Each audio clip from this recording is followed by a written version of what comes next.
Viewers, আগগুলো মাড়াই হওয়ার পরে যে রসটা বেরাচ্ছে সে রস এবং সেই রসের সাথে আলাদা ফ্রেশ পানি মিশিয়ে রসটাকে আলাদা করা হচ্ছে এবং প্রথম ধাপে রসগুলো বাইর হয়ে যাচ্ছে এবং সেখান থেকে একদিকে রস এবং একদিকে আখের কুচিগুলো আলাদা হয়ে এই পথ দিয়ে বাইরে বেরিয়ে চলে যাচ্ছে। আসসালামু আলাইকুম ভিউয়ার্স, বর্তমানে আমি আছি দর্শনা কেরু অ্যান্ড কোম্পানির চিনির মিলের ঠিক সামনে। তো আজকের ভিডিওতে আপনাদের দেখানোর চেষ্টা করব কিভাবে চিনির মিলে প্রথম থেকে শেষ পর্যন্ত চিনি প্রস্তুতির প্রক্রিয়াটি চলে। তো দেরি না করে চলুন একটু ভিতরে যাই এবং আমরা একসাথে দেখে আসি যে আজকে কিভাবে এই মিলগুলোতে চিনি উৎপাদন হয়। এই যে প্রথমে যে প্রক্রিয়াটি আপনারা দেখছেন, মিলের ভিতরে যাওয়ার আগে আপনাদেরকে একটু জানাই যে এখান থেকেই মূলত এই চিনি তৈরির যে আখের কাঁচামাল, এই কাঁচামালটা এখান থেকেই এখানে দেওয়া হয় এবং এই আখগুলো সামনের যে মেশিনটা আছে স্বয়ংক্রিয় এই মেশিনের মাধ্যমে আখগুলো একেবারে কুচি কুচি হয়ে যাচ্ছে। এরপরে ভিতরে যেয়ে আখ থেকে রস এবং আখ আলাদা হয়ে যাচ্ছে।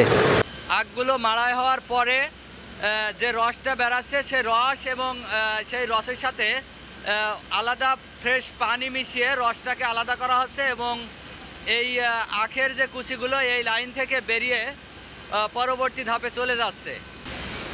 রসগুলো এখান থেকে এসে এই যে এই ডিব্বার ভিতরে পড়ছে, দেখতে পাচ্ছেন।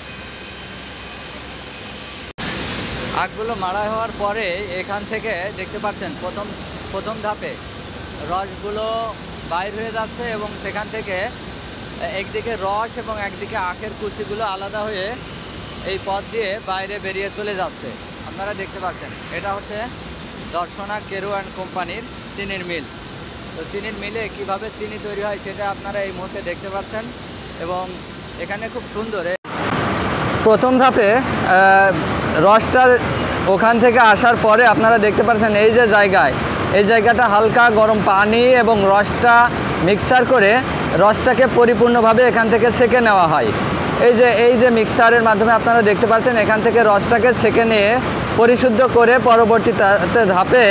পরবর্তী প্রক্রিয়ার জন্য রসটা এই লাইনের মধ্যে থেকে চলে যায়।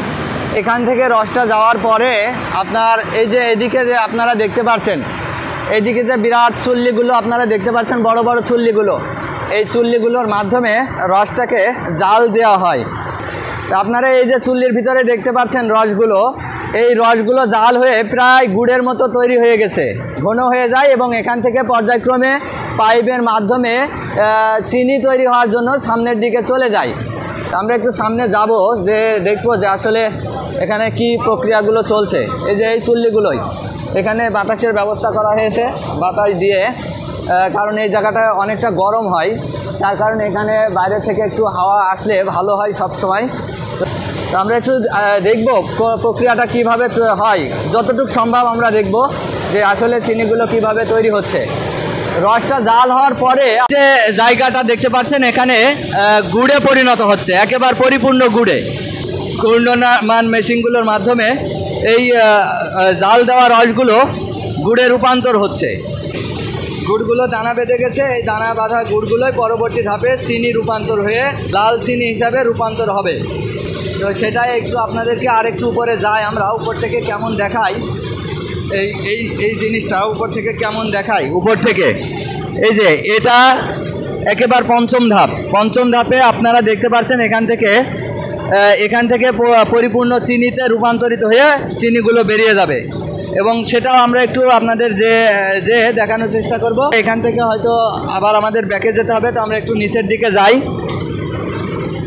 আমরা পরবর্তীতে ওখান থেকে নামার পরে ঠিক আমরা এই যে উপরে এই জায়গা ছিলাম, এখান থেকে নামার পরে বর্তমানে যে জায়গাতে আপনাদের নিয়ে আসলাম, ওখানকার গুড়গুলো প্রসেসিং হয়ে এই যে নিচের এই জায়গাটা দেখছেন সামনে যে ডিব্বাগুলো কাজ করছে, এখান থেকে দলা দলা চিনিতে রূপান্তর হচ্ছে এবং এই চিনিগুলোই পরবর্তীতে মেশিনের মাধ্যমে ভেঙে একেবারে খাবার উপযোগী চিনিতে রূপান্তর হয়ে যাবে। আপনারা দেখতে পাচ্ছেন এই যে সামনের যে নিচের যেই ছোট্ট, আমি একটু টেনে দেখাই, এই যে এখানে চিনিগুলো রূপান্তর হচ্ছে এই জারের মধ্যে থেকে, এই ডিব্বার মধ্যে থেকে চিনিগুলো রূপান্তর হয়ে যাচ্ছে। তো চিনিগুলো রূপান্তর হয়ে কোথায় বস্তাবন্দি হয় সেটা যাওয়া যাবে কিনা জানি না, তবে আমরা একটু দেখার চেষ্টা করব।